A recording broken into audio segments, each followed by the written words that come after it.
नमस्कार दोस्तों, स्वागत है आपका एक बार फिर से हमारे YouTube चैनल पे KWS क्लासेस से। जैसे ही एग्ज़ाम का नाम आता है, एग्ज़ाम की डेट आती है तो हमारे माइंड में एक उथल पुथल सी मच जाती है। ऐसा लगता है कि कितनी जल्दी एग्ज़ाम आ गए हैं, तैयारी कैसे की जाए, इस एग्ज़ाम के फियर को कैसे भगाया जाए। अब जैसा कि आपको पता है RR कॉलेज के एग्ज़ाम हैं और कुछ टाइम के बाद ईयरली वाले एग्ज़ाम भी होंगे, तो उन एग्ज़ाम की तैयारी कैसे की जाए वो मैं आज आपको बताने वाला हूँ। देखो, जो भी मेरा एक्सपीरियंस है वो मैं आपसे शेयर करने वाला हूँ। वो चाहे किसी भी कॉलेज के हैं, चाहे किसी भी यूनिवर्सिटी के बच्चे हैं, उन सब के लिए मैं ये बात बताना चाहता हूँ कि एग्ज़ाम की तैयारी कैसे की जाए।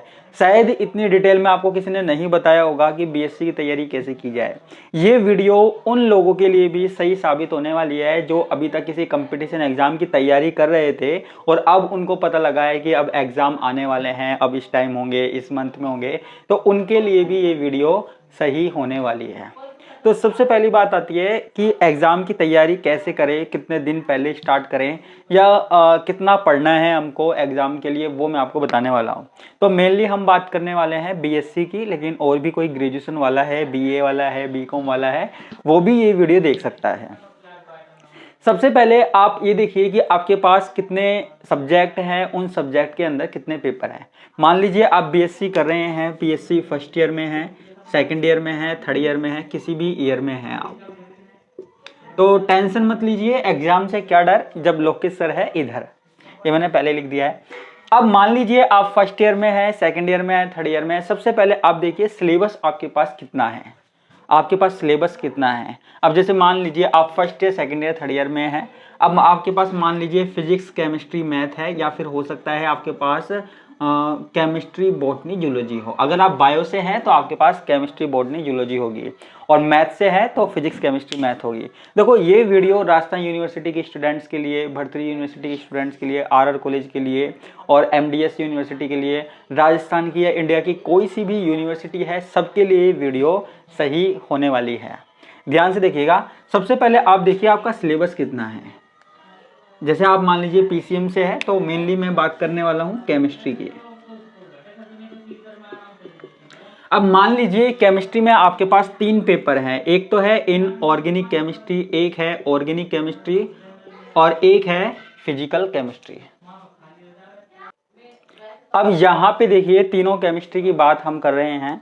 अब इनमें आप मान लीजिए आपके पास 5 यूनिट है, फर्स्ट, सेकंड, थर्ड, फोर्थ और फिफ्थ। इनऑर्गेनिक केमिस्ट्री में भी ऐसे ही है, ऑर्गेनिक केमिस्ट्री में भी ऐसी है, फिजिकल केमिस्ट्री में भी ऐसा ही है। अब देखो यहाँ पर मेरी बात ध्यान से सुनिए कि आपके पास जो 5 यूनिट है, हर यूनिट आपके पास मान लीजिए सेम नंबर में डिवाइडेड है। मान लीजिए हर यूनिट 10-10 नंबर की है, हो सकता है कहीं पर 6 नंबर 7 नंबर की भी हो। जहाँ पर 50 नंबर का पेपर होता है वहाँ पर 10-10 नंबर की यूनिट है।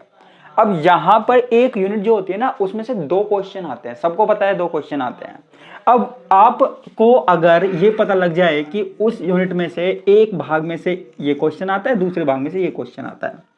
जैसा कि केमिस्ट्री में मैंने कई वीडियो में बताया हुआ है कि क्वेश्चन किस तरीके से उठाया जाता है। तो केमिस्ट्री में हर यूनिट में 2 भाग हम डिवाइड कर देते हैं। मैंने किया हुआ है, मैंने क्या किया है, मैंने हर यूनिट के 2-2 भाग कर दिए हैं, उनमें से एक एक क्वेश्चन आता है। अब जिस भी स्टूडेंट को जो सरल लगता है वो वाला भाग वो कर सकता है। हो सकता है बायो वालों के लिए हमने एक भाग रखा है, मैथ वालों के लिए एक रखा है। जैसे फर्स्ट ईयर में कई बार ऐसा होता है कि बायो वाले बच्चों को बता देता हूँ कि मैं आप थियोरेटिकल पार्ट पढ़ लीजिए, मैं और जो मैथ वाले बच्चों को बता देता हूँ कि ये मैथ वाला पार्ट पढ़ लीजिए, ऐसा होता है। तो मैंने उन बच्चों के हिसाब से, उनकी स्ट्रीम के हिसाब से, मैथ के हिसाब से और बायो के हिसाब से मैंने उसको 2-2 भागों में बांट दिया है। तो जो भाग आपके लिए है वो मैं बता सकता हूँ कि आपको कौन सा भाग पढ़ना है, आपके लिए कौन सा भाग सिंपल होगा, इजी होगा। तो हर यूनिट के मैंने 2-2 भाग कर दिए हैं, पहली के, दूसरी के, तीसरी के, चौथी के, पांचवी के। अब आपको पूरी यूनिट पढ़ने की जरूरत नहीं है, आप आधी यूनिट पढ़ सकते हो। जो मैं ऑनलाइन कोर्सेज दे रहा हूँ, बीएससी के ऑनलाइन कोर्सेज दे रहा हूँ, उनमें भी मैंने ऐसा ही किया हुआ है, आधे आधे भाग मैंने कर दिए हैं, डिवाइड कर दिए हैं।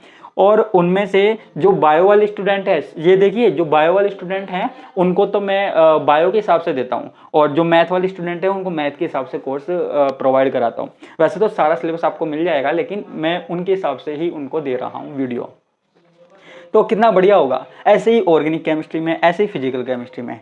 तो अगर आप मेरी बात मान के चलोगे तो आपके पास जितना सिलेबस है आपको उस सिलेबस का सिर्फ 50% ही पढ़ना है। आप सोच रहे होगे 100% आएगा तो 50% ही क्यों पढ़ना है। देखो मेरे हिसाब से चलोगे तो आपको 50% ही पढ़ना है और 50% सिलेबस पढ़कर ही आप एग्जाम में 100% नंबर भी ला सकते हो, पूरा पेपर सॉल्व कर सकते हो 50%। हमको पूरी यूनिट पढ़नी ही नहीं है, हमको कंप्लीट पूरी यूनिट पढ़नी नहीं है। हम अगर आधी यूनिट पढ़कर हमको अगर क्वेश्चन मिल रहा है तो क्यों नहीं भाई, हम आधी यूनिट पढ़कर अटेम्प्ट कर सकते हैं, क्वेश्चन कर सकते हैं, तो क्यों नहीं। तो मैं आपको बताऊंगा कि बायो वाले के लिए, अगर आप चाहते हो कि मैं आपको बताऊं एक वीडियो में कि बायो वालों के लिए कौन सा पार्ट पढ़ना है, मैथ वालों के लिए कौन सा पार्ट पढ़ना है, या फिर जो यूनिवर्सिटियों के हिसाब से भी बताऊंगा। आप जिस भी यूनिवर्सिटी के हैं तो मैं आपको बताऊंगा कि जैसे आप राजस्थान यूनिवर्सिटी से है तो मैं आपको बताऊंगा राजस्थान यूनिवर्सिटी वाले बच्चे को कौन सा वाला पार्ट पढ़ना चाहिए। क्योंकि देखो किसी भी यूनिवर्सिटी में चाहे सिलेबस सेम हो लेकिन एग्जाम पैटर्न क्या है, एक चला आ रहा होता है कि इस तरीके क्वेश्चन हमने देखने हैं।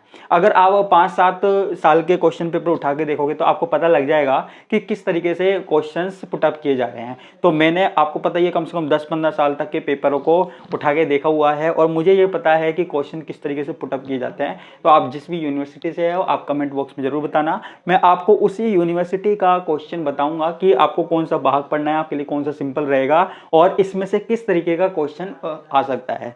सीधा आ सकता है, डायरेक्ट आ सकता है, न्यूमेरिकल आ सकता है, थ्योरेटिकल आ सकता है। ये जो पैटर्न चला आ रहा है ना वो लगातार चला आ रहा है और अभी भी ऐसा ही चलेगा। तो ये मैं सिर्फ आपकी सुविधा के लिए कर रहा हूँ। शायद ही आज तक कॉलेज के लिए, बीएससी एमएससी के लिए किसी ने ऐसा किया होगा, यूट्यूब पर कोई ऐसे खुलकर बात बता रहा होगा कि एक तरीके से हमने पेपर पहले ही लीक कर दिया है। हालांकि मैं आपको पेपर नहीं दे रहा लेकिन पूरा अंदाजा आपको दे दूंगा कि 100% में से कम 80% आपको पेपर मिल जाएगा। आपको पूरा का पूरा अनुमान बता दूंगा। आपको कुछ नहीं करना, आपको सिर्फ कमेंट बॉक्स में बताना, ज़्यादा से ज़्यादा वीडियो को शेयर करना। और अगर आप पढ़ना चाहते हो थोड़ा सा कि वो जो मैं भाग बताऊंगा उसको पढ़ना चाहते हो तो उसके लिए आप हमारे कोर्स भी परचेज कर सकते हो। हमारा ऐप है KWS क्लासेज। इसके अलावा हमारे जो फ़ोन नंबर हैं वो मैं आपको बता देता हूँ, 7014340459 9782151196। आप मुझे टेलीग्राम पर भी फॉलो कर सकते हो। टेलीग्राम पर KWS क्लासेस के नाम से आपको चैनल मिल जाएगा, साथ में आपको फेसबुक पे भी मिल जाएगा, आपको यूट्यूब पे भी इसी नाम से चैनल पर आप आए हो। तो ये सारी चीज़ें मैं आपको क्लियर कर दूंगा और एग्ज़ाम में आप चाहे अभी तक पढ़े हो नहीं पढ़े हो कोई फ़र्क नहीं पड़ता, अभी भी आप लगभग 70 to 80% मार्क्स, यहाँ तक कि 85-90% मार्क्स भी आप ला सकते हो थोड़ा बहुत पढ़ के, ज़्यादा नहीं पढ़ना है आपको।